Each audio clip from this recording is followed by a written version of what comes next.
What is up, everybody? It is Flashwing. Another beautiful day in Phoenix, Arizona today. I wanted to talk to you about a motorcycle video that's been circulating around the internet involving a 23-year-old Florida rider who got into a really nasty road rage altercation with a man in a red Ford Fusion.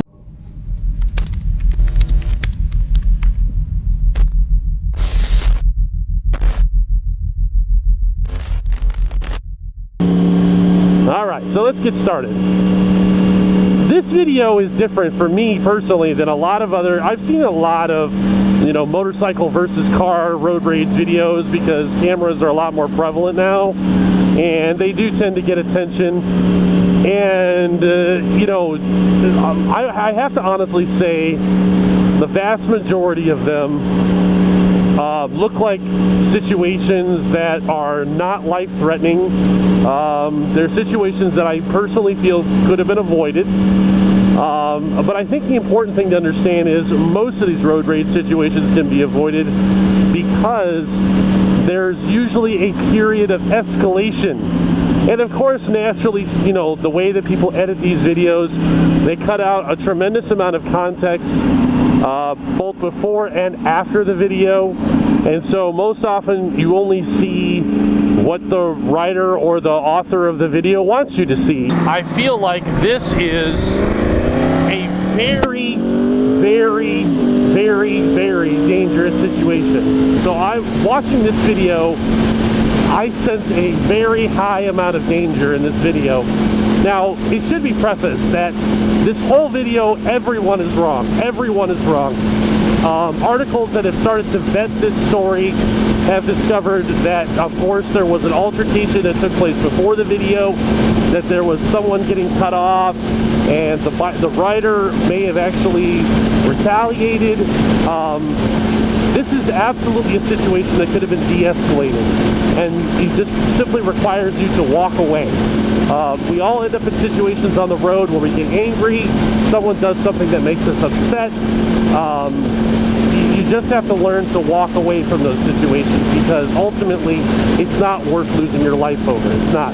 I feel like there is a fairly popular perspective that the writer got what was coming to him or deserved whatever, that people are trying to make a determination about whether or not we should empathize with the dangerous situation based on whether or not this writer did something to deserve what happened to him. Well, they were both in the wrong, but that motorcyclist got what was coming to him. Did he? I didn't realize in the area of public opinion that it was justifiable to murder someone because they did something that made someone else angry. That's literally what those of you out there who are making this argument, that is literally what you're advocating. That someone who commits some aspects of danger on the road on a motorcycle and makes drivers angry should and is completely justifiable in being murdered on the road. That is your argument. The other thing you have to keep in mind is people are saying, well, there were roads that he could have pulled off on. He could have stopped, he could have turned around. When you guys are watching this video, you're doing so from the comfort of your own home, from the comfort of your car on your cell phone, or from your office. The point is, you're doing it from a place that's safe. You're not scared, your heart rate is not elevated, your body is not flooded with adrenaline, you're calm, you're collected. You might be slightly anxious watching this video, but overall, you're a free thinking and acting individual. You also have the benefit of a camera that has a almost complete 180-degree view, and you're completely calm. So you're analyzing this situation from the perspective of someone that isn't afraid, that doesn't have tunnel vision, and that isn't necessarily in fear of their life. So yes, of course, suddenly the options are wide open for you. So a lot of armchair quarterbacking going on out there. people talking about what they would do necessarily, which I've already covered, but also talking about what they think this rider should have done. You know, that he should have ducked off, or he should have pulled into the gas station, or he should have stopped his bike, or any other number of ideas. And so I wanted to tackle these. And the reason why I'm doing this, and I understand this may seem a little drawn out, is because these are the kinds of situations that many of you out there don't think about. And I don't mean that as a criticism. You know, you don't leave it's not necessarily normal for someone to leave the house every day thinking about situations in which their life might be threatened and think about them in an analytical way. That's why this is such a really great opportunity, because it's really important to break down the mechanics of the situation, observe what the options are, and which options might have been the better ones and which ones are not the good ones. First of all, we have to set the stage, and we've already kind of done that. So we have a 23-year-old rider who is relatively new. He admitted that he was not an experienced rider. I don't know what that means exactly, but let's just say that he's got less than a year of experience. That could very well be the case. And he's faced with a situation where he's got a hostile driver in a vehicle that is attempting to take him out. What do you do? Well, in a panic situation, and we don't know at what point he may have felt panicked or at what point the situation turned serious for him, but we can guess. But eventually, at some point, he became afraid of what was happening, and he began to fear for his own safety. So you're faced with that fight or flight syndrome. Realistically speaking, fleeing, or at least avoiding, is your only real viable option. Now, the good news is that on a motorcycle, these are really good. This is a good option because motorcycles have speed, motorcycles have maneuverability, and motorcycles also fit into really tiny spaces. So utilizing those tools, as this rider did, such as moving to the opposite side of the street, riding against traffic, and at one point looking like he tried to outrun the car, those, in my opinion, are very viable options. They're not safe options.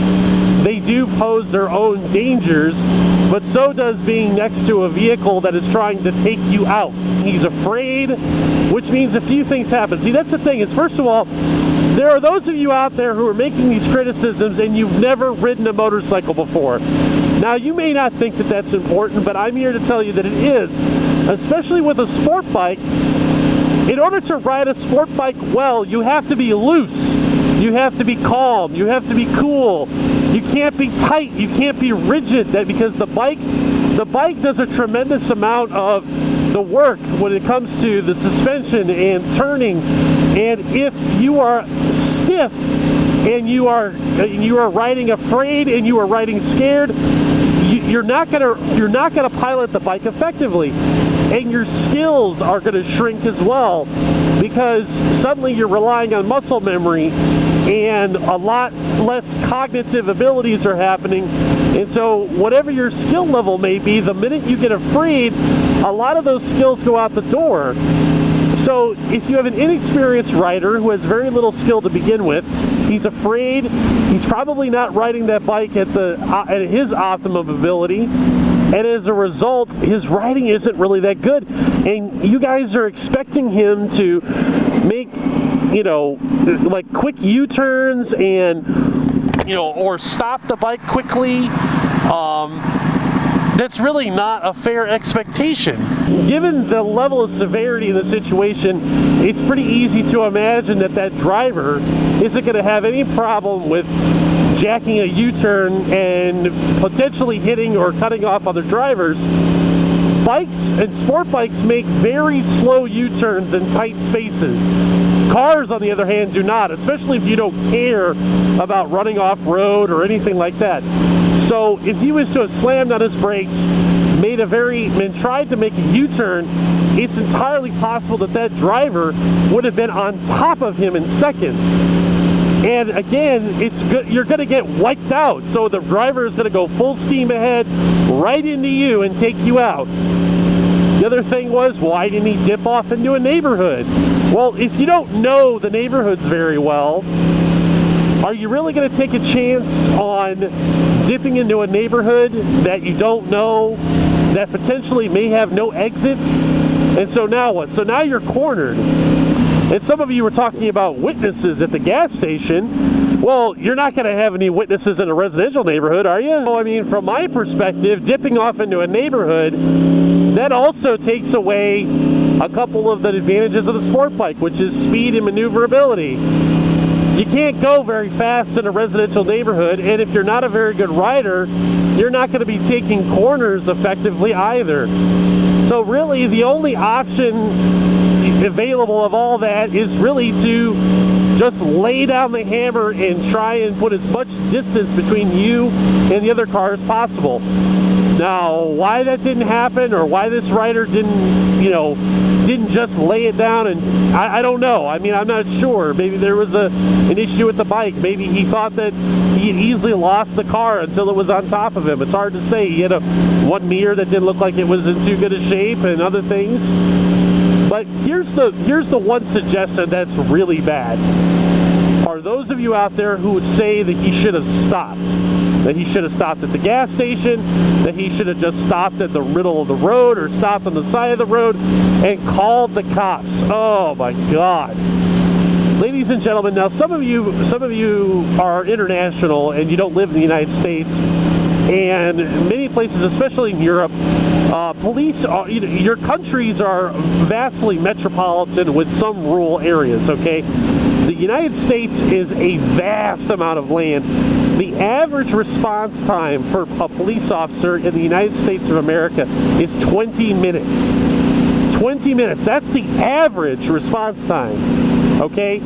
Expecting the cops to get to you quickly in the middle of nowhere, Florida, is completely unrealistic. The reason why stopping is such a terrible idea is because you lose, number one, you lose the advantages that a motorcycle gives you. You do remove the vulnerability of potentially being injured or killed while riding 50, 100 miles an hour and getting wiped out by a car. But stopping means that now this driver who has tried to either seriously injure or murder me with their vehicle will now be able to completely close the distance. Now, they may close the distance by getting out of the car, or they may close the distance and just run me over altogether. And that's why stopping is such a bad idea, because the assumption is what? That the driver wants to have a chat? That he may have a weapon that you don't know about. He may have a bat, he may have a knife, he may have a gun that hasn't been previously brandished. We have no idea. And now you've surrendered your only advantage, which is speed and maneuverability, and you have allowed this individual to close the distance and put him within harm's reach of yourself. There's no call on the cops. They won't get there in time. Even if you did call the police, this guy just tried to wipe you out with his car. Do you really think he's going to care that you just called the cops? Oh, they're on the phone, they're on the way, that's cool. He'll just beat you, take your phone. I mean, so, and then of course the notion was to stop at the gas station. Oh, there'll be lots of witnesses, somebody said. Really? Folks, there has been a case, and a friend of mine reminded me of this. There has been a case where an individual was murdered in broad daylight with over 30 witnesses, and no one did anything. No one stepped in to stop the assault. No one called the police. Nobody did anything. People are, what are they going to do? They're going to take their phones. They're going to turn on their camera and they're going to video you as you get your ass beat in the middle of the gas station. That's assuming that the driver doesn't just pull in and run you over with his car. If he's not afraid to run you over on the bike, he's probably not afraid to run you over off the bike either. Stopping is a terrible idea. Absolutely terrible idea.